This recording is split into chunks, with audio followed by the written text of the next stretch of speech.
Hi guys, my name is Suraj Pandey and you're watching my YouTube channel. So this is not a travel vlog, but if you're someone जो लद्दाख की trip plan कर रहा है या हाल फिलहाल में जाने वाला है, so this video is for you. So please watch this video till end because इसमें सारी इन्फॉर्मेशन होगी जो आपको लद्दाख जाने के लिए हेल्प करेगी. और if you know someone जो लद्दाख जाने वाला है, आप ये वीडियो उनसे भी शेयर कर सकते हैं. तो बहुत सारी चीजें हैं जो लद्दाख जाने के लिए इंपॉर्टेंट है बिकॉज वो नॉर्मल जगह नहीं कि आप गाड़ी लेके गए पहुंच गए, काफ़ी अलग जगह है. I will tell you why. So मैं 3 चीज़ों के बारे में बात करूंगा जो कि बहुत ज़रूरी है अगर आप लद्दाख की ट्रिप प्लान कर रहे हैं या अगर आपका कोई दोस्त जा रहा है.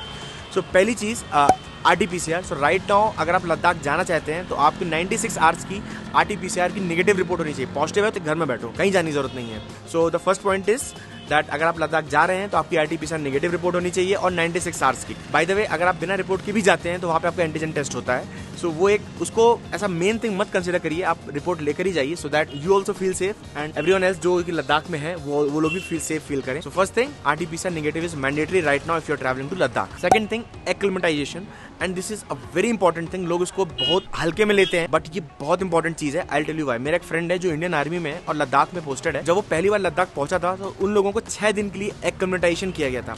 और एक्लिमेटाइजेशन का मतलब क्या होता है कि जैसे फॉर एग्जाम्पल आप एक ऐसी जगह जा रहे हैं जहाँ का वेदर अलग है, जहाँ का टेम्परेचर अलग है, जहाँ का ऑक्सीजन लेवल अलग है, तो आप वहाँ पर उस क्लाइमेट के हिसाब से आप एडजस्ट कर पाए. तो लोग क्या करते हैं कि अरे भाई मैं तो दिल्ली से हूँ हिला दूंगा, ऐसा कुछ नहीं है. आप वहाँ पहुंचे और आपने चालू कर दिया घूमना, तो हो सकता है कि आप पहले दिन ही आपको वापस ले से दिल्ली भेज दिया जाए जस्ट बिकॉज कि आपकी बॉडी एडजस्ट नहीं कर पाएगी. लद्दाख है वो 11,500 फीट की ऊंचाई पर है सी लेवल से और ऑक्सीजन लेवल वहाँ पे बहुत कम है. तो जब मैं ट्रिप पे अभी गया था तो बहुत से लोग ऐसे थे जिनका ऑक्सीजन लेवल 80, मेरा भी 4 दिन के लिए ऑक्सीजन लेवल 80 के करीब था. अगर आप अभी घर पे हैं, अगर आप अपना ऑक्सीजन लेवल देखेंगे तो 95 के अराउंड आराम से होगा. एक्लिमेटाइजेशन का बेसिक मतलब ये है कि अगर आप वहाँ जाते हैं पहले 2 दिन आपको कुछ नहीं करना है. I am very serious on this. आपको कुछ भी नहीं करना है. पहले दिन आप सिर्फ पहुंचिए, अपने होटल में चेक इन करिए और पूरा दिन आराम करिए, टीवी देखिए, रिलैक्स करिए, लंच करिए. कहीं बाहर निकलने की कोई जरूरत नहीं है. अगर आपको अच्छा फील भी हो रहा है ना कि चलो मैं चला जाता हूँ बाहर, प्लीज डोंट डू दैट. तो पहले दिन बिल्कुल भी नहीं निकलना है. सेकंड डे आप थोड़ा बहुत लोकल एक्सप्लोर कर सकते हैं. थोड़ा बहुत जैसे लेह मार्केट हो गया वहां जा सकते हैं, हॉल ऑफ फेम हो गया वहां जा सकते हैं. बट मेक श्योर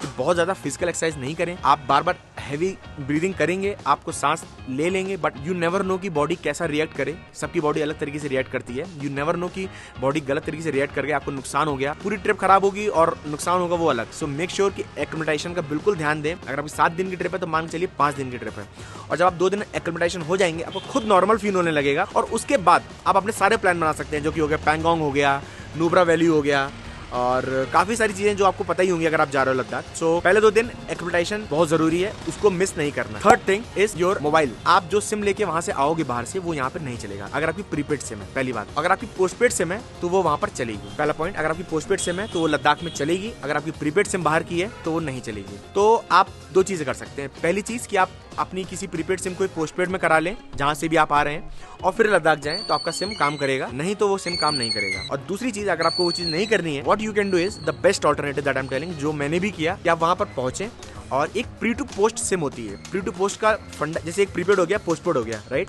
तो प्री टू पोस्ट का क्या फंडा है, वो सिम अगर आप वहां पर लद्दाख में लेते हैं तो वो सिम आपकी ऑल ओवर इंडिया चलेगी. सो विच इज रियली गुड. तो आपका पैसा भी जो लगेगा वो वेस्ट नहीं होगा और आप वो ले सकते हैं. अगर आप बेस्ट नेटवर्क की बात करें तो एयरटेल का बेस्ट नेटवर्क है. मैंने जियो लिया था तो कई जगह जियो नहीं आ रहा था बट मेरे फ्रेंड्स का जिन्होंने एयरटेल लिया था उनका एयरटेल का बहुत से नेटवर्क आ रहा था. So the best thing that you can do is buy a pre to post SIM of Airtel, क्योंकि सबसे बेस्ट नेटवर्क उसी का है. सो वो सिम लेकर आप पूरा एक्सप्लोर कर सकते हैं. And even when you exit Ladakh and Srinagar तो वो सिम आपकी तब भी एक्टिव रहेगी. बट अगर आपको सिम को एक्टिव रखना है तो आपको मंथली 10 रुपए का रिचार्ज करना होगा. So which is basically 120 rupees per year. तो आप उस सिम को कंटिन्यू कर सकते हैं. तो मैंने तो वही प्री टू पोस्ट सिम ली हुई है और आप भी वही ले सकते हैं. तो ये 3 चीजें बहुत इंपॉर्टेंट हो गई. First thing is RT-PCR negative report, वो मैंडेटरी है, प्लीज लेके जाएं, लापरवाही नहीं करें, एंटीजन पे डिपेंडेंट नहीं रहे. Second thing acclimatisation, very important. आपको घूमने जा रहे हैं तो आराम से घूमना है तो एक्लिमेटाइजेशन का बिल्कुल ध्यान दें.